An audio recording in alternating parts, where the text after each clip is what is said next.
Hi everyone, I'm Stephen Burgess, the designer on The Last Campfire, and I'd like to show you an Xbox One exclusive of a couple of moments taken from the first minutes of the game.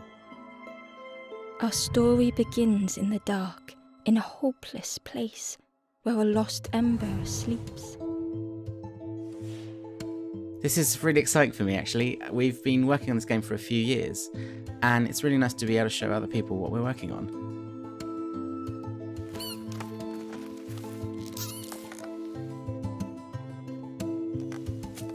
This is Ember, and somehow they've become lost. Ember ran without hesitation. The wall glistened in the light.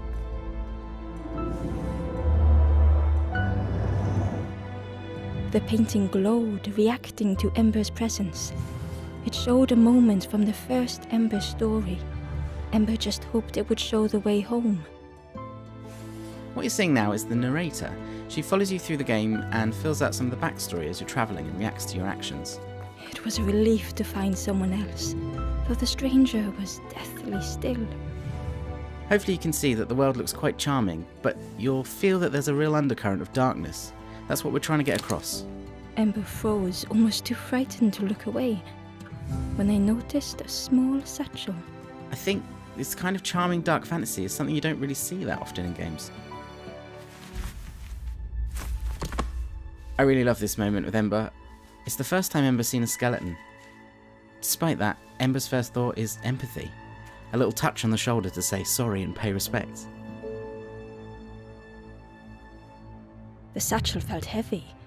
Ember looked inside. Inside was a gold statue moulded in the likeness of the first Ember. On the floor was the symbol of a campfire. We've taken a lot of different inspirations for making the game, illustrated books and movies like The Dark Crystal or Labyrinth. Something about the door felt wrong. And we really wanted to tell a story that would fit in that style, and just like those stories, there's hints that as you play, this won't always be a happy tale. Moments like this are down to our artist, Chris Simons. He's our entire art team. Just one man has made all the art and animation that you can see. Ember departed, thinking only of the stranger, now left in the dark. He's put so many beautiful little touches and moments in. I think people really enjoy just taking in all the scenery as they're wandering around. The stairway led to an unfamiliar forest. If the stories of the first Ember were true, a path through the forest would lead to the campfire.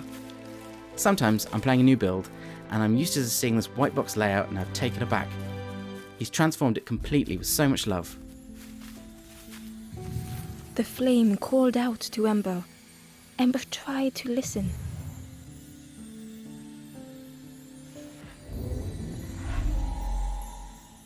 So the cage you see ahead there is a place where hope has become trapped. The flame was almost within reach. We wanted the interactions to feel really tactile. You don't just press a button, you're pulling on a lever or tugging at the chain. The flame spoke and Ember listened. This tactile feel becomes really important and a big part of the game later on.